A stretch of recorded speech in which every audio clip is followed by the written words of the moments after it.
인터뷰. 여러분은 지금 KBS 1라디오 최경영의 최강시사와 함께하고 계십니다. 오늘 우리는 개혁을, 새로움을 선택했습니다. 토건 세력과 유착한 정치 세력의 부패 비리를 반드시 뿌리 뽑겠습니다. 저는 실적으로 실력을 검증받은 준비된 대통령이라 자부합니다. 내년 3월 9일 반드시 승리하겠습니다.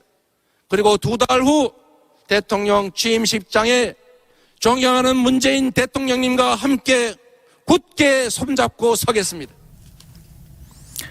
네, 이재명 경기지사가 내년 3월 9일 대통령 선거 더불어민주당 후보로 최종 선출이 됐습니다. 치열했던 더불어민주당의 대선 경선 과정 그리고 앞으로의 과제 박주민 의원 이재명 캠프의 총괄 본부장입니다. 함께 짚어보겠습니다. 안녕하세요.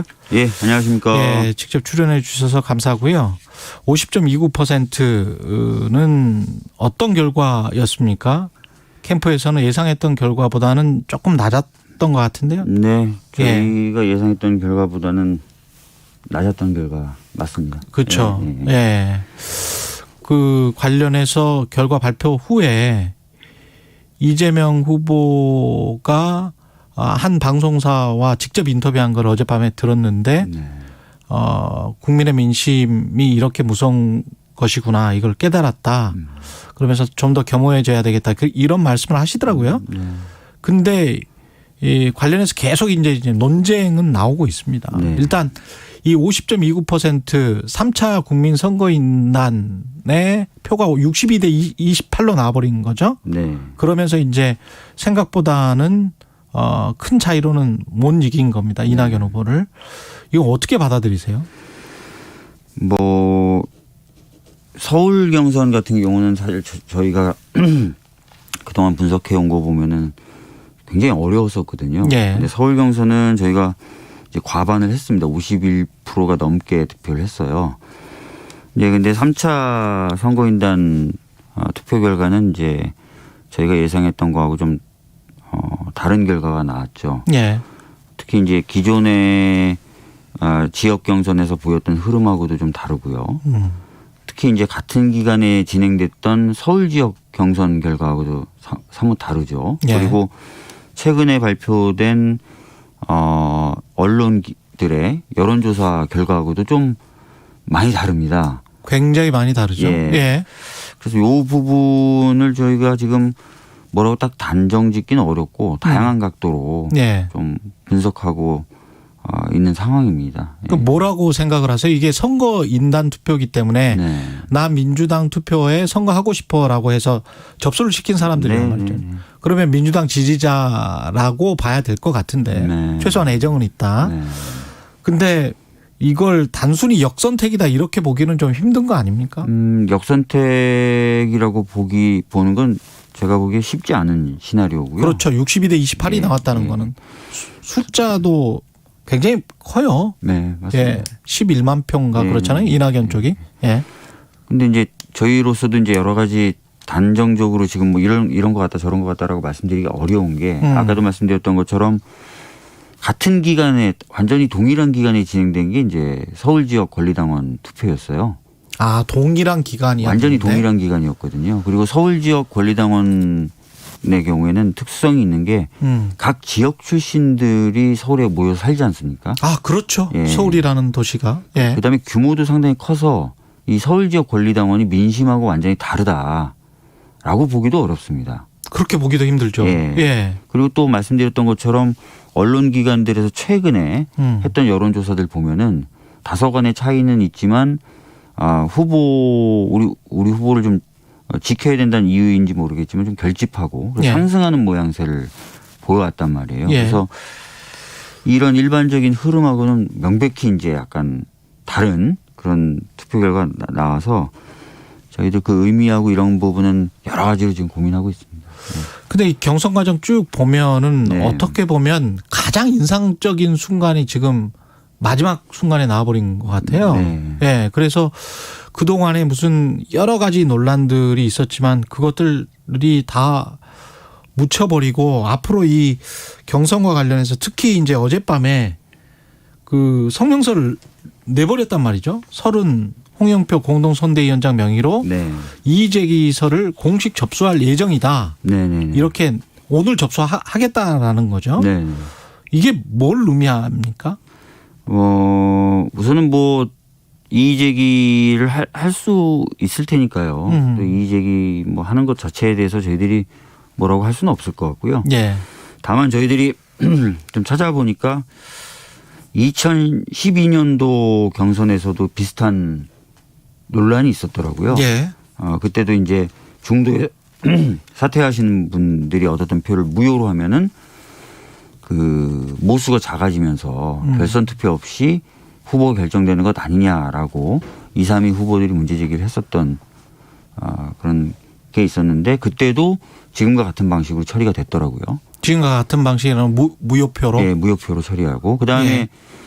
작년 8월이었는데 특별 당규로 이제 다시 이제 그 규정을 확인한 겁니다. 예. 무효로 한다고. 그래서 이의 제기하실 수 있지만 당으로서도 어떤 다른 해석의 여지는 없지 않을까. 예. 이렇게 보고 있습니다. 예.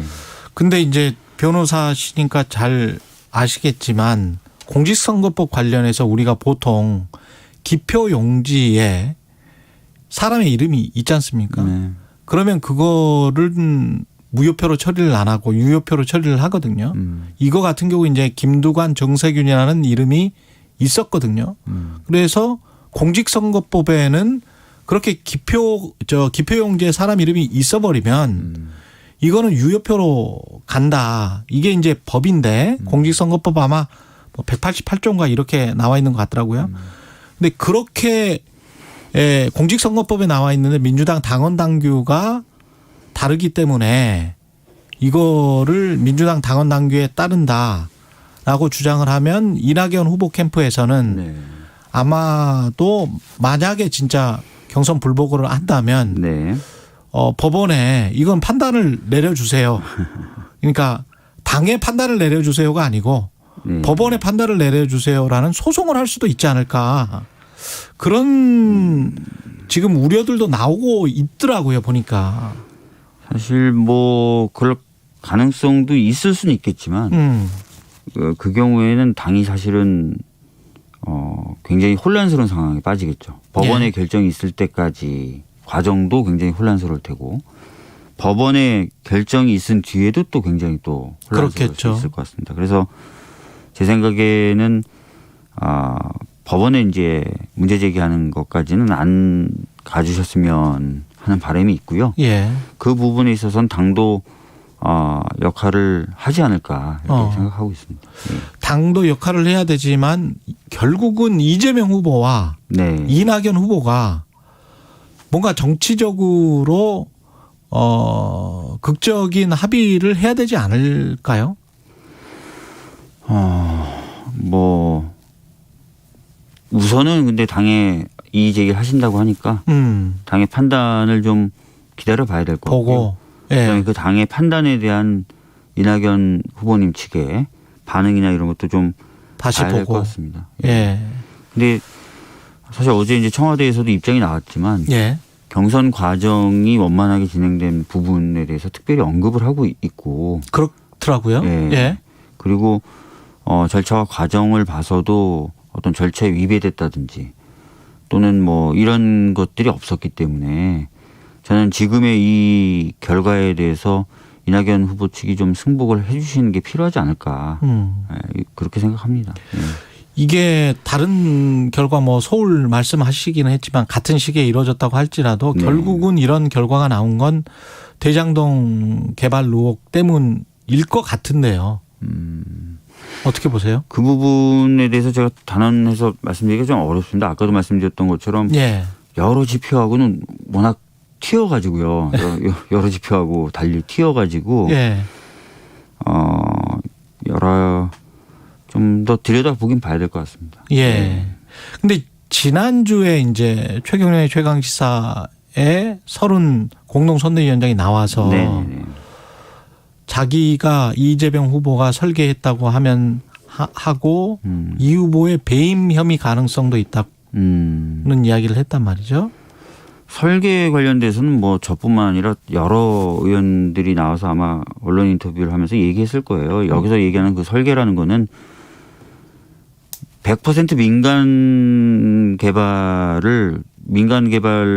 100%를 못 가게 한 거. 그리고 사업 수익계 또는 사업성과는 상관없이 안정적으로 우선적으로 한 5,500억 정도를 가져올 수 있는 구조를 짰던 거. 그다음에 이제 이게 이제 결합 개발 방식이기 때문에 자칫 잘못하면은 여기서 발생하는 한 군데에서 발생하는 이익을 다른 쪽에다가 이제 쓰는 것을 부당 결부시켰다라고 해서 그런 행정행위 자체를 취소시키거나 할 수 있었던 그런 상황을 부재소 특약으로 막았다는 거. 이런 것들을 얘기하는 것이거든요. 그래서 뭐 설계라는 표현을 그렇게 이해해 주셔야 되는데 자꾸 이제 다른 방향으로 좀 해석하셔서 그렇습니다. 지금 이 상황을 수습하지 않으면 원팀으로 뭔가 가기는 지금 원팀으로 보이지는 않거든요. 외부에는 일단 이 과정이 그리고 지금 현재 이 시점에 민주당이 원팀이냐라고 물어보면 많은 사람들이 원팀은 아닌 것 같다 이렇게 말할 것 같아요. 이제 당 경선 절차가 마무리됐기 때문에요.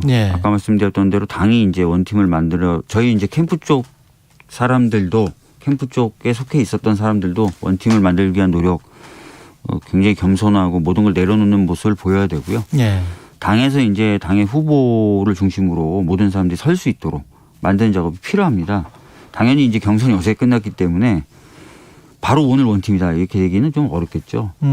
오늘 보면은 후보가 이제 당대표하고 같이 대전 현충원 참배하고 하는 것부터 시작해서 이제 그런 작업들을 당이 나서서 하지 않을까 이렇게 생각하고 있습니다. 국민의힘 같은 경우에는 다음 달 5일이니까 여기도 뭐 얼마 안 남았습니다.